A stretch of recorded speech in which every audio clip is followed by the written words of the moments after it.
पता है हर एक के जीवन में कुछ सफ़र ऐसा होता है जो उसके पूरे जीवन का फर्स्ट टाइम एक्सपीरियंस बन जाता है। कुछ वैसा ही ये सफ़र हमारे जीवन का वही फर्स्ट टाइम एक्सपीरियंस था, जिसमें थोड़ी सी नर्वसनेस, थोड़ा सा डर और बहुत सारा एक्साइटमेंट था। और वो इसीलिए क्योंकि पहली बार मैं अपने ब्लॉग में किसी स्ट्रेंजर को इन्वॉल्व करने वाला था, जो कि मेरे लिए बिल्कुल ही नई बात थी। तो इस सफ़र की शुरुआत होती है हमारे नासिक जर्नी के दूसरे दिन पंचवटी से। पंचवटी नासिक का एक बहुत ही खूबसूरत और आध्यात्मिक शहर है। ये वही जगह है जहां हमारे प्रभु श्री राम माता सीता और लक्ष्मण के संग वनवास के दिनों में अपना समय बिताया था। यहाँ बहती गोदावरी नदी के किनारे की शांति और प्राचीन मंदिरों की सजीवता इस जगह की श्रद्धा और आस्था का प्रतीक है। तो दोस्त, अगर आप नासिक में हो या कभी नासिक आओ तो पंचवटी ज़रूर विजिट करना। बिलीव मी, यहाँ आकर आपको पूरा रामायण जीवंत महसूस होगा। और अब हम निकल पड़े थे घृष्णेश्वर की ओर, हमारे 12 ज्योतिर्लिंगों में से सबसे आखिरी ज्योतिर्लिंग, जिसके लिए हमें सबसे पहले पहुंचना होता है छत्रपति संभाजीनगर रेलवे स्टेशन, जहां हमारी मुलाकात होती है भगवान अंकल से, जो कि हमारे बाकी के सफ़र का सारथी बनते हैं। दोस्तों, वो कहते हैं ना कि अगर भगवान आपको बुलाएं और आप ना जा पाओ तो स्वयं भगवान खुद आपको लेने आते हैं। और ये मैं इसीलिए कह रहा हूँ क्योंकि हमें मिले हैं ये भगवान अंकल, जिनका नाम खुद ही भगवान है। हाय कर दो अंकल। हाय हाय। ये गेट कौन से अंकल? ये गेट जो है ये किले का मेन गेट है। अच्छा, हाँ, ये जो किला है तो ये किले का मेन गेट है, जो पुराने जमाने में जैसे जो एक बार लग गया तो वो इधर का इधर और उधर का उधर ऐसा होता था। अच्छा अच्छा। हाँ, तो ये जो मुस्लिम शासक में जो ये देवगिरी किला है, हाँ। वो जमाने में देश का 1 साल राजधानी रहा है। अच्छा। फिर उसके बाद जो है तो दिल्ली हुआ है। ऐसा बहुत एक पुराना इतिहास जुड़ा है ये शहर से, इस शहर से। हाँ, और ये किला आज तक किसी ने जीता नहीं है। ये एक अमर, मतलब ये कोई आज जीत ही नहीं पाया। अच्छा, ऐसे ये जो किला दिख रहा है ये? हाँ, ये देवगिरी किला है। और क्योंकि अंकल इस शहर को और इस शहर के इतिहास को बहुत अच्छे से जानते थे, तो वो हमारे सफ़र का सारथी होने के साथ साथ हमारा गाइड भी बन चुके थे, जो कि हमारे लिए बहुत ही अच्छी बात थी, क्योंकि इस शहर को और इस शहर के इतिहास को जानने का हमारे पास बहुत ही अच्छा मौका था। अभी बता रहे हैं यही किला है जो कि आज तक कोई जीत नहीं पाया है, जिसके बारे में कि अंकल अभी बता रहे थे हम लोग को। और भी डिटेल्स आगे आपको बताएंगे अंकल। और वो जो अंकल दिख रहा है वो मीनार टाइप में, वो क्या है? वो मीनार है, वो जो विजय स्तंभ है ये किले का, वो जमाने का। अच्छा, तो आज तक खड़ा है। ये जैसे दिल्ली में कुतुब मीनार है, वैसा ये इधर का ये मीनार है। अच्छा, ये मीनार। हाँ, और ये किले के ठीक 1 किलोमीटर पीछे रंग महल है, जो जमीन लेवल से 7 मंजिल इमारत जैसी रहती वैसी बनावट है नीचे उसकी। अच्छा। रंग महल मतलब आज के जमाने में समझने के लिए उसे डांस बार बोल सकते हैं। अच्छा। पर अभी क्या है, बहुत पुराना हुआ तो उसका नीचे जाने का जो डोर है पूरी तरह से खंडर में बंद हो चुका है। अच्छा। तो ज्यादा अभी टूरिस्ट लोग उधर जाता नहीं है, तो ज्यादा ये किला फोर्ट देख के आ जाते हैं। अच्छा अच्छा। हाँ। अच्छा, ठीक है तो अंकल, ठीक है, चलो चलिए आगे आपको लेके चलते हैं। आगे आपको और भी अंकल डिटेल हाँ, बताएंगे। तो चलिए जल्दी से। अब ये पहाड़ पार करके अपने को जाना है उधर। दोस्तों, पता है हम क्या सोचते हैं? बहुत बढ़िया है। हम घर से निकलते ही इसीलिए नहीं है क्योंकि हम सोचते हैं कि कैसे मेंटेन होगा, कैसे कहाँ जाएंगे, कौन मिलेंगे, कहाँ रहेंगे, क्या खाएंगे। आपको सोचने की ज़रूरत नहीं है। आप बस घर से हिम्मत करके निकलो, आपको भगवान अंकल जैसे बहुत से लोग मिल जाएंगे यहाँ पे, जो कि आपकी मदद के लिए हमेशा तैयार रहेंगे। आप बस निकलो घर से, मन में इच्छा रख के निकलो घर से। और क्योंकि इस सफ़र से पहले हम त्र्यंबकेश्वर में एक खूबसूरत शाम और ब्रह्मगिरी का एडवेंचरस ट्रैक कर चुके थे, हमारा इस सफ़र में एक्सपेक्टेशंस बढ़ गया था, जो कि अंकल के साथ सफ़र में वो भी पूरा हो रहा था। किसी ने सच ही कहा है कि महादेव जहाँ भी बसे हैं वो प्रकृति के बीच बसे हैं, पहाड़ों में बसे हैं। वैसे तो घृष्णेश्वर कह लो या फिर त्र्यंबकेश्वर कर लो, वो तो आपके नीचे ही हैं, बट उनके बगल में जो पहाड़ है वो ट्रैक करो आप, बहुत ही एडवेंचरस मोमेंट होंगे वो सारे। अभी आप देखो अंकल साथ में ले जा रहे हैं और ये सीन देखो आप फिर यहाँ की, कितनी खूबसूरत जगह है। ये पहाड़ों के बीच, ये जंगल के बीच होता हुआ रास्ता कितना खूबसूरत और कितना सुकूनदेह लग रहा है। ये देखो आप, कितनी खूबसूरत जगह है ना। महादेव जहाँ भी बसे हैं खूबसूरती भर भर के रखे हैं अपने अगल बगल। आप देखो एक बार, ये रास्ते, ये जंगल, ये पहाड़ और ये अंकल का ऑटो, और इस ऑटो में बैठे हम लोग। बहुत ही खूबसूरत एहसास है ये आप आओगे तभी समझ पाओगे। तो आप आओ, देखो आप। अजंता किधर है? अजंता उधर है, एलोरा इधर है। अजंता जो है तो 100 किलोमीटर है यहाँ से। तो अंकल सबसे पहले हम लोग एलोरा ही जाएंगे। हाँ, एलोरा की गुफाएं देखते हैं, हाँ, उसके बाद ही जाएंगे कृष्णेश्वर। हाँ। चलो सही है अंकल, क्योंकि टाइम नहीं है, वो उसका बराबर। समय है दोस्तों। हाँ, एलोरा की गुफाएं कितने बजे तक खुली रहती हैं अंकल? 5:30 बजे तक। मॉर्निंग में 5:30 बजे 6 बजे चालू होता है। अच्छा। और शाम के टाइम पे 5:30 6 बजे बंद हो जाता है। हाँ, तो बस उसी रीजन से दोस्तों हम सबसे पहले जा रहे हैं एलोरा की गुफाएं देखेंगे, क्योंकि समय नहीं है हमारे पास। हमारा लेट हो गया, आते आते ट्रेन डिले हो गई थी। तो ठीक है, पहले एलोरा की गुफाएं देख लेते हैं, उसके बाद जाएंगे कृष्णेश्वर के दर्शन करेंगे। वहाँ आपको अंदर तो अलाउड नहीं होगा कैमरा, बट बाहर से आपको दिखाएंगे पहाड़ों से लेकर कितना खूबसूरत है हमारा कृष्णेश्वर। तो आप देखो, अगर कभी भी टाइम मिलता है तो आप ज़रूर आना एक बार यहाँ पे। बाकी आपको अभी दर्शन करवाते हैं वहाँ पे जाके। और अंकल के साथ बातों ही बातों में हम कब एलोरा के गेट तक पहुंच गए हमें पता ही नहीं चला। और अब बारी था एलोरा को एक्सप्लोर करने का। दोस्तों, एलोरा की गुफा में आने के बाद आपको सबसे पहले टिकट लेनी होगी, जो एक टिकट पड़ेगी आपको 40 की। हमारा 3 था, हमने लिया 120 का। और अभी हम यहाँ पे देखो, चेक इन करने के बाद ये स्कैन होता है बेसिकली। यहाँ ये मेट्रो जैसा है, यहाँ पे स्कैन करो टिकट, तभी गेट खुलेगी, आपको एंट्री मिलेगा। और अभी हमारे पास समय कम है, इसलिए हम जल्दी जल्दी आपको दिखाते हैं जो भी है एलोरा की गुफाएँ। 1-2 जो भी कवर होंगी। 6 बजे बंद हो जाएगा, अभी 5:30 हो गया है, तो जल्दी आपको दिखाते हैं। ये देखो सब कुछ आ रहे हैं यहाँ पे जल्दी जल्दी, तो आगे आपको दिखाते हैं। तो अब ये पहला इंटरफेस है हमारा एलोरा की गुफाएं, जो पहाड़ में आपको दिख रहा होगा। यहाँ पे काफ़ी लोग आते हैं, फ़ोटोशूट वगैरह होता है यहाँ पे। देखो आप,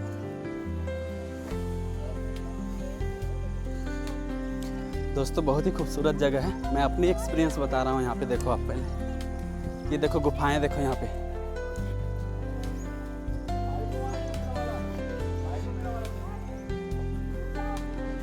यही गुफाएं हैं जिनको कहा जाता है एलोरा की गुफाएं। आप देखो यहाँ पे सब आते हैं घूमने के लिए, इतने सारे टूरिस्ट हैं यहाँ पे। देखो आप, ये गुफा क्रमांक केव नंबर 18 की सीढ़ियाँ। हम एलोरा के गुफाओं को एक्सप्लोर कर ही रहे थे कि सामने आता है कैलाश मंदिर। सच बताऊं तो उसे देखकर एक पल को बिलीव ही नहीं होता कि ये पूरा का पूरा मंदिर सिर्फ एक चट्टान को काटकर बनाया गया है। चारों तरफ की नक्काशी, मूर्तियाँ और यहाँ की शांति सब मिलकर ऐसा एहसास कराती है जैसे मानो इतिहास आज भी यहाँ पर सांस ले रहा हो। एलोरा की गुफाएं महज सिर्फ एक जगह नहीं, बल्कि एक जीता जागता कहानी है। बहुत ही पुराना गुफा है, आज तक इन सबको आप किताबों में ही पढ़े होंगे। आप देखो, ये देखकर भी उतना ही पुराना लग रहा है। देखो आप, सोचो कि आज से करीब 1500 साल पहले लोगों ने पहाड़ को काटकर ये गुफाएं बनाई थी। यहाँ सबसे खूबसूरत बात यह है कि इस एक जगह पर बौद्ध धर्म, हिंदू धर्म और जैन धर्म तीनों की आस्था दिखती है।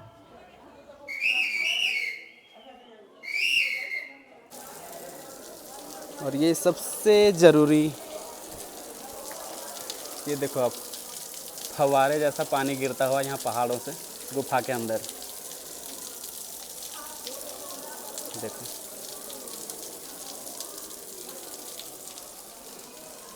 ये गुफा सच में बहुत पुरानी है। पता है, शुरू में तो लगा था जैसे एलोरा में सिर्फ ऐतिहासिक चीज़ें देखने को मिलेगा, लेकिन वहाँ चारों तरफ की फैली हरियाली, हल्की हल्की ठंडी हवा और वो छोटे छोटे झरने इस जगह की सुंदरता को और भी जीवंत बना रहा था। पहाड़ियों की गोद से गिरता हुआ पानी पत्थरों से टकराकर मधुर संगीत रच रहा था। वो झरने ना सिर्फ आँखों को सुकून दे रहा था, बल्कि मन को भी शांति से भर रहा था। वहाँ चारों ओर फैली प्राकृतिक हरियाली ऊंचे ऊंचे पेड़ और चट्टानों पर उगी काइयाँ छोटा छोटा झरना। सब मिलकर ऐसा दृश्य रच रहे थे जो कैमरे में कैद करने से ज़्यादा दिल में बसाने लायक था। एलोरा की प्रकृति सिखाती है कि सादगी में भी कितनी गहरी सुंदरता छुपी होती है। एक्सक्यूज मी, साइड होना फिर। ये यहाँ पे कितने सारे लोग आते हैं, देखें यहाँ फ़ोटो शूट वगैरह होता है पूरा। आप अगर चाहो तो आप इस चीज़ को अनुभव करो आके, क्योंकि वीडियोज़ और अब बारी था हमारे मंजिल का, मेरा मतलब है घृष्णेश्वर टेम्पल का। टेम्पल और इसीलिए एलोरा को एक्सप्लोर करने के बाद हम निकल पड़ते हैं घृष्णेश्वर की ओर। अभी देख ही रहा है रास्ते से। ये देवगिरी किला है। हाँ, देवगिरी किले के नाम से पहचाना जाता है। और ये गांव जो पड़ता है ये दौलताबाद गांव है। अच्छा चलो। और अब हम अपने मंजिल तक भी पहुंच चुके थे। घृष्णेश्वर हमारे 12 ज्योतिर्लिंगों में से सबसे अंतिम और सबसे पावन धाम है। एलोरा के गुफाओं के पास स्थित यह मंदिर भगवान शिव और माता पार्वती के मिलन का प्रतीक है। कहा जाता है कि भगवती घृष्णा की असीम भक्ति से प्रसन्न होकर महादेव यहाँ प्रकट हुए थे और यही कारण है कि यह जगह घृष्णेश्वर कहलाया। आने वाले सभी भक्तों से निवेदन है, अपना अपना सेलफोन मोबाइल बाहर रखना है, मंदिर में लाना स्वस्थ बनाए। और क्योंकि वहाँ पर कोई मोबाइल या कैमरा अलाउड नहीं था तो वीडियो बनाना पॉसिबल ही नहीं था। मिल जाएंगे यहाँ पे। और जैसा कि आप देख सकते हैं कि रात भी हो रही थी और हमारा रिटर्न टिकट भी था, तो महादेव के शरण में कुछ समय बिताने के बाद हम जल्दी से प्रसाद लेकर निकलते हैं अपने अगले मंजिल की ओर। दोस्तों, हमें घृष्णेश्वर में दर्शन करते करते देखो रात हो गई, आप देख सकते हैं ऐसे। और अंकल ने जैसा कहा था कि वहाँ अंदर मोबाइल वगैरह अलाउड नहीं है, जो कि सही है, अलाउड नहीं है। बट शाम का टाइम था, भीड़ बहुत कम था, तो आप ले जा सकते थे। कोई जन थे, उसमें से एक हम भी थे जो कि मोबाइल ले गए। बट अंदर में ब्लॉगिंग अलाउड नहीं था, तो उसके वजह से अंदर की चीज़ें मैं आपको बता नहीं सकता हूँ और ना ही दिखा सकता हूँ। तो वैसे मैं आपको बता दूं एक चीज़ कि आपको वहाँ पे दर्शन करने के लिए आपको अपना टी शर्ट, बनियान सब कुछ उतार देना होगा। आपको बस बशर्ते सिर्फ पैंट पहनने की अलाउड है वहाँ पे, अदरवाइज आप जो भी सोचो, बट वहाँ पे बनियान और टी शर्ट उतारनी होगी, उसके बाद ही दर्शन कर पाओगे। नहीं तो वहाँ पे सिक्योरिटी इतनी टाइट है कि आप वो नहीं कर सकते। और अभी अंकल हम लोग को छोड़ते हुए जा रहे हैं वहाँ पे भद्रा कहाँ पे टेम्पल। अंकल? भद्रा टेम्पल। भद्रा टेम्पल। हाँ अंकल, भद्रा टेम्पल इस वक्त खुला होगी क्या? हाँ हाँ, खुला है। खुला है। हाँ हाँ, और नहीं तो फिर कितना टाइम लग जाएगा? नहीं तो फिर हम लोग की गाड़ी है, फिर नहीं चल जाएंगे। देखेंगे ना, जाएंगे अपन, कोई बात नहीं। चल जाएंगे ना। हाँ। भद्रा टेम्पल चलेंगे ना। ठीक है दोस्तों, अभी भद्रा टेम्पल चलेंगे, वहाँ पे देखते हैं। अगर मोबाइल अलाउड होगा तो वहाँ का अंदर व्यू भी दिखाएंगे आपको, और अगर नहीं अलाउड होगा फिर बाहर का ही आपको दिखाएंगे, वहाँ डिटेल से बताएंगे। और फिर आगे देखते हैं। और हाँ, एक चीज़ और, एक सिल्क वाली फैक्ट्री है जहाँ की कपड़े बहुत ही फेमस है यहाँ के। तो अगर आप आए यहाँ पे तो वहाँ भी विजिट जरूर करना। अंकल नहीं बताया हमें हाँ ये चीज़, हाँ हाँ हाँ। है ना अंकल? पैठनी सिल्क फैक्ट्री है, वो इधर का बहुत फेमस है। हाँ, तो हाँ। जैसा कि अंकल ने बताया, यहाँ का सिल्क फैक्ट्री बहुत ही फेमस है और यहाँ के कपड़े भी बहुत ही फेमस है। तो चलते हैं आगे।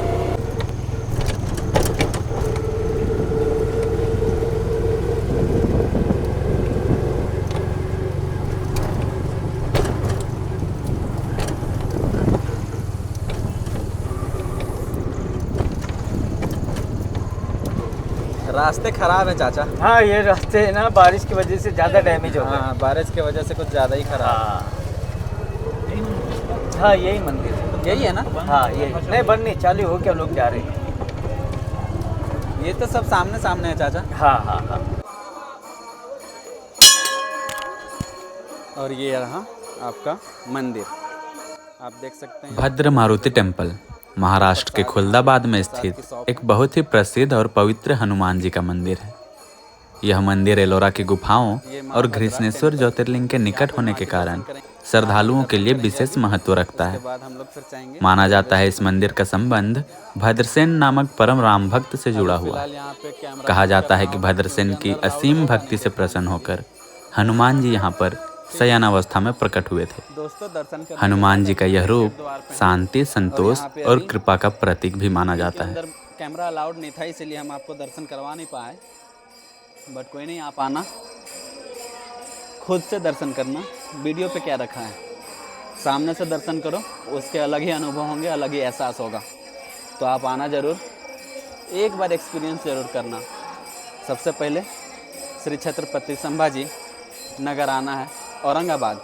वहाँ से स्टेशन से उतरते ही कोई भी ऑटो आपको मिल जाएगा जो कि आपको यहाँ तक छोड़ देगा।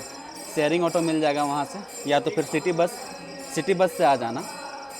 और सब सामने सामने है, ज़्यादा दूर है नहीं, तो आपको दिक्कत होगी नहीं। तो आप ऐसे जब भी हुआ प्लान तो ज़रूर आना एक बार दर्शन करने के लिए। और फिलहाल अभी जाते हैं अंकल के पास, जो कि हमें सीधा रेलवे स्टेशन छोड़ देंगे, या तो फिर हो सकता है वो हमें नासिक की कोई गाड़ी बैठा दें, क्योंकि नासिक से ही हमारे रिटर्न टिकट है। और अब बारी था यहाँ के फेमस सिल्क बाज़ार को जानने का, उसके प्रोडक्ट्स को अनुभव करने का। लेकिन उससे पहले एक सवाल जो हर ब्लॉगर को पूछा जाता है, वो मुझे भी पूछा गया कि वीडियो कब अपलोड होगी। और ये सवाल पूछते हैं हमारे सारथी भगवान अंकल। देखते हैं अगर कैसे कपड़े। आप ये यूट्यूब में ये एडिट करने के बाद ही डलेगा अंकल, बनाओ 2-3 दिन के अंदर आ जाएगा। हाँ, जो अच्छे सीन है हाँ। वो बराबर डालो आप। ये अंकल पूरा हमारी जर्नी खत्म होने के बाद जब हम घर जाएंगे ना, हाँ, तो वो एडिट करेंगे वहाँ पे, हाँ, उसके बाद ही इसको डालेंगे फिर बराबर। यूट्यूब पे।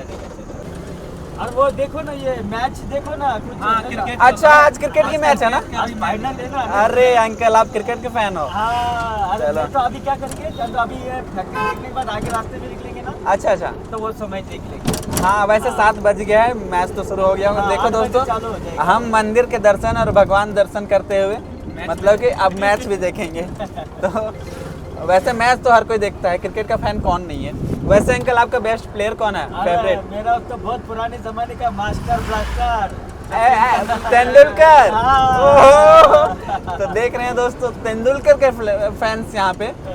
अभी धोनी और कोहली और रोहित में हम लोग लड़ते हैं, ये सचिन के फैन है, लॉर्ड है भाई। पुराने जमाने के।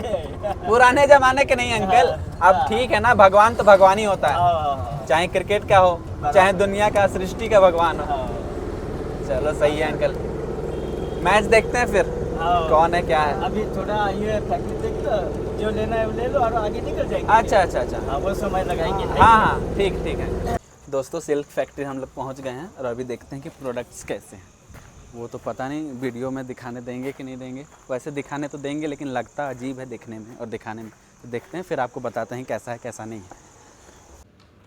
दोस्तों, जैसा कि अंकल बताए थे, जिस सिल्क फैक्ट्री के बारे में बताए थे, वो अभी हम पहुंच चुके हैं। और यहाँ आप देख सकते हैं ये सारा चीज़, कैसे कपड़े बनते हैं कैसे नहीं बनते हैं, सारे को यहाँ पे बनाने में लगे हुए हैं। और भैया से पूछते हैं कि कैसे बनते हैं, यहाँ प्रोसेस क्या है और यहाँ के प्रोडक्ट्स या फिर रॉ मटेरियल्स कहाँ से आते हैं।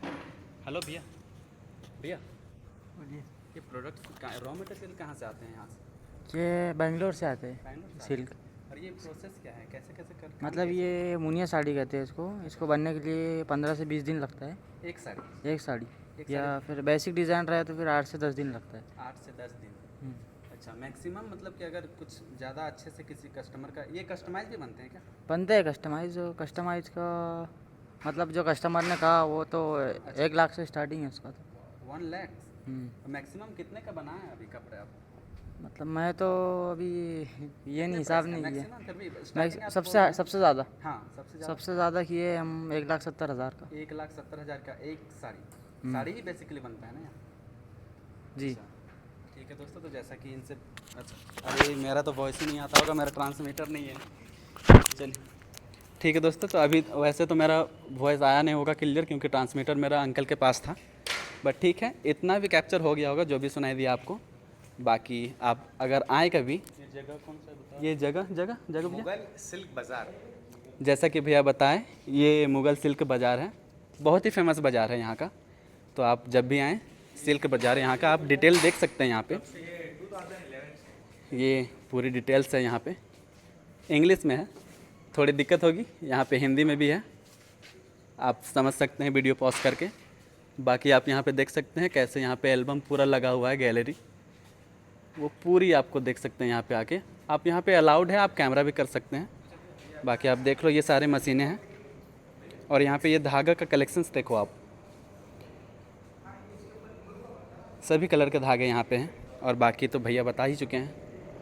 कैसे बनता है कैसे नहीं बनता है प्रोडक्ट्स, आपको मैं यहाँ दिखाता हूँ थोड़ा सा प्रोसेस।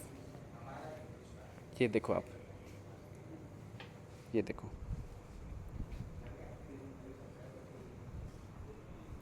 ये जितना आसान हमें लगता है कपड़ा बनता पहनना, उतना आसान बनता नहीं है। बनने में बहुत ही परेशानी है इस चीज़ को। अब देखो मेहनत कितनी है, आप ये देखो पहले, ये देखो, अगर हमारे हाथ लग जाइए तो सारा धागा उलझ जाए, बट कितनी बारीकी से कर रहे हैं। देखो यहाँ से थ्रो करके वो चीज़ वहाँ पे निकली, आप देखो।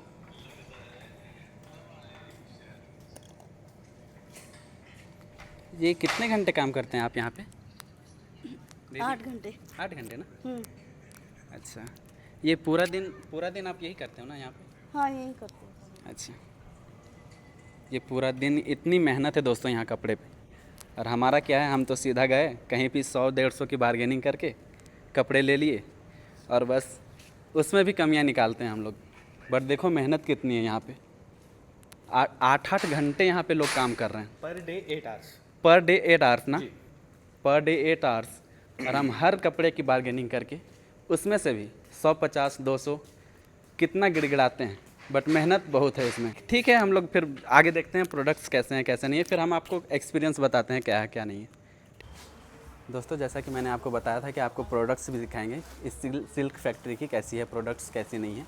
तो आप देख सकते हैं यहाँ पूरा कलेक्शन से आपको सिल्क कपड़ों की पूरी साड़ियाँ लगी हुई हैं यहाँ पे। देखो आप, ये भैया दिखा रहे हैं यहाँ पे।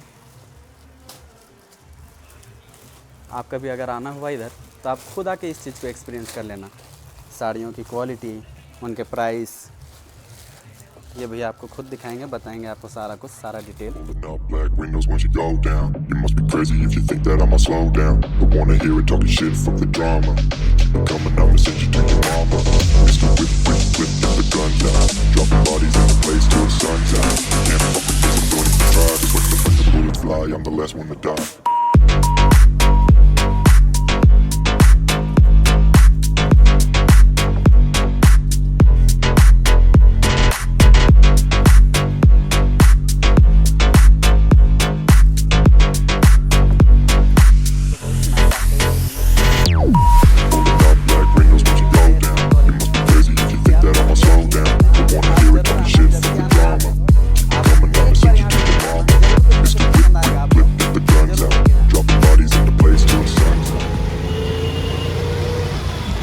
तो दोस्तों जैसा कि अंकल बताए थे, हम लोग को वापस यहाँ पे स्टेशन के बगल में ही छोड़ के, देखो ये स्टेशन यहाँ बगल में ही है आपका।